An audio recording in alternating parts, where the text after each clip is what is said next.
I'll move on quickly here.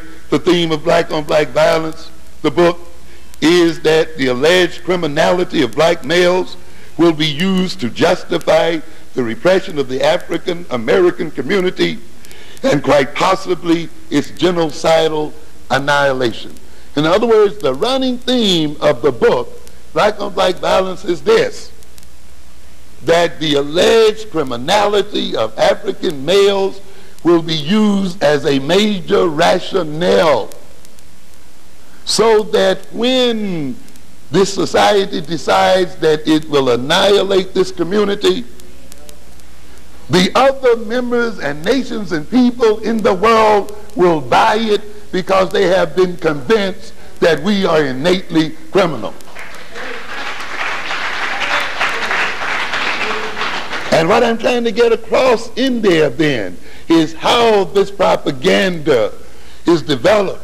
This is why, despite what you say from a logical point of view, despite the fact you may say this is not the majority of our youth who are in jail, the vast majority of our youth are not engaged in violent behavior.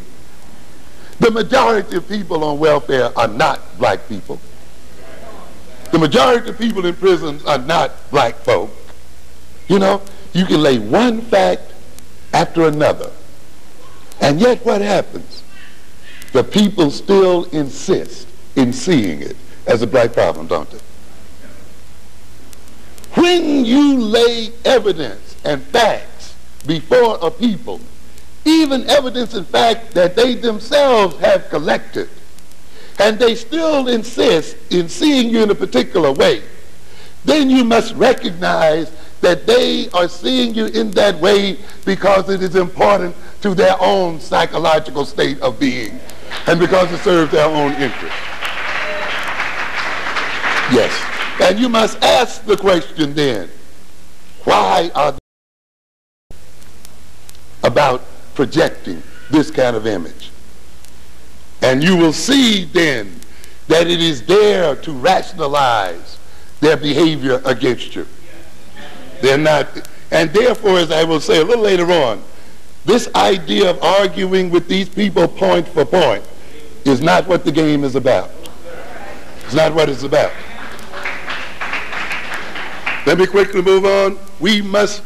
I want to lay a context, because often we discuss these issues out of context.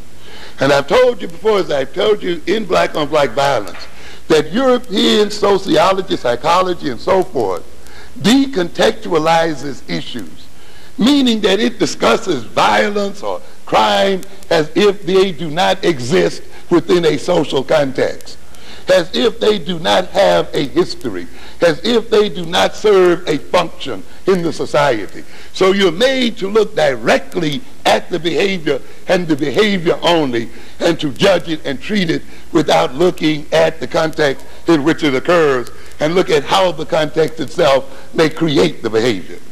And even behavior therapy plays this game, by the way. Okay? You must start at the context first before you discuss these problems. What is the context? The context is this, that we are a dominated people. We are dominated by European people. Am I making myself clear? Yes. This is where we start. This is where you start. We are under the control of another people. We are vulnerable to that other people who are holding our lives and the quality of our lives in their hands. That's the fact you must start with. The second fact is, domination is a social problem. Am I clear here? Domination itself is a problem. It is a social problem, particularly for the dominated, isn't it? Even if it's for the dominator, it's still a social problem. Keep this in mind. Domination, therefore, generates the very existence of domination means that a social problem has been what? Generated. Huh? You can't have domination without having a what? Social problem. So domination generates a social problem, and as long as it exists, it maintains that social problem. As long as you're under the domination of Europeans, you will have social problems. There are some idiots among us who think that they can leave the European in control of African people and get justice and peace. It is not possible. Domination is built on injustice. And you cannot then leave the European in power over black people and then expect to receive justice. It's illogical. It's not possible. Domination benefits the dominator. We are dominated because it what? Benefits those who dominate us. Therefore, the dominator benefits from the social what? Problems. In other words, the problems of black people benefit white folk. And they are created for their benefit, and they are maintained for their benefit.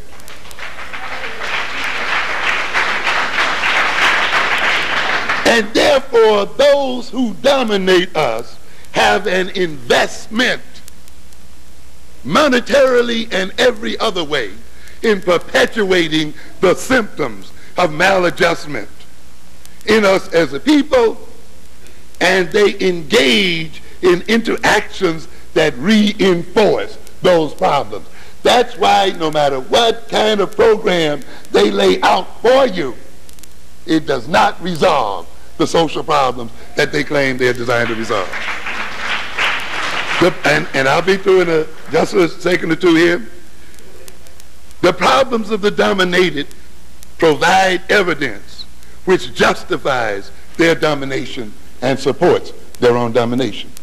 Ladies and gentlemen, one of the major outcomes of power and one of the major benefits of being powerful is that you can generate the evidence to justify your power and to justify your domination. Why, when I go to prison, I see that 56% of you are in this prison. Therefore, we are justified in controlling you. But then we forget how what? They created the problem so that 56% could be in there. Now then, as the gentleman who wrote Blaming the Victim put forth, and I will say, first of all, this problem is created. Our problems are needed. This is what I'm arguing in Black on Black Violence, that this society needs the criminality of black males. It needs the fantasy that black males are criminals. It is necessary to the very structure and being of this society. It is very necessary to the self-definition of Europeans. It is very necessary to maintaining their domination and advancing their domination. Therefore, they must create these problems, or they must even imagine that these problems exist where they truly do not exist. Therefore, they create the problem, and then, as Ryan argues, first they identify the social problem. Second, they study those affected by the problem and discover in what ways they are different from the rest of us, this great underclass. How are they different from the rest of us? And you know now, arguing Black on Black, that the so-called criminals in the jails are not any different from any of the rest of us. You are not going to find a criminal personality, you know, and yet that's been the golden grail of psychology. You know, how can we distinguish these people from the rest of us? We're all in this game together.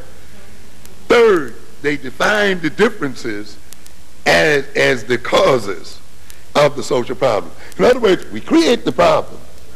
Then we go in and look at the people who have the problem and see how they're different from those who don't. And then we say, oh, their differences is the reason why they have the problem. You see? So they're going to create these brain dysfunctions. Then go in and find the brain dysfunction. And then say the brain dysfunction is the cause of the problem. Now let's medicate. So they define, they use the differences, and finally they assign a government bureaucrat to invent a humanitarian action program to correct the differences. I asked my class the other night, what if we could find a 100% sure shot rehabilitation program? A program that would rehabilitate 100% of the clients. Would that solve your problem? No, because what would happen? The others would keep what? Rolling in. Rolling in. So rehabilitating the ones who have the problem does not solve what? The original what? Cause of the problem. And again, we have people who enter into the wrong point of the equation. Let me get here then and say, these controversies such as the one we are dealing with now, they speak to the need for domination to justify and maintain itself. Howard Zinn stated, the establishment, whatever rewards it gives us, will also, if necessary, to maintain its control, kill us. Hear that, black bourgeoisie. A part of your being promoted in American society is to maintain control of the black community. The day that your death is necessary also to maintain control and to maintain white power, they will kill you as well.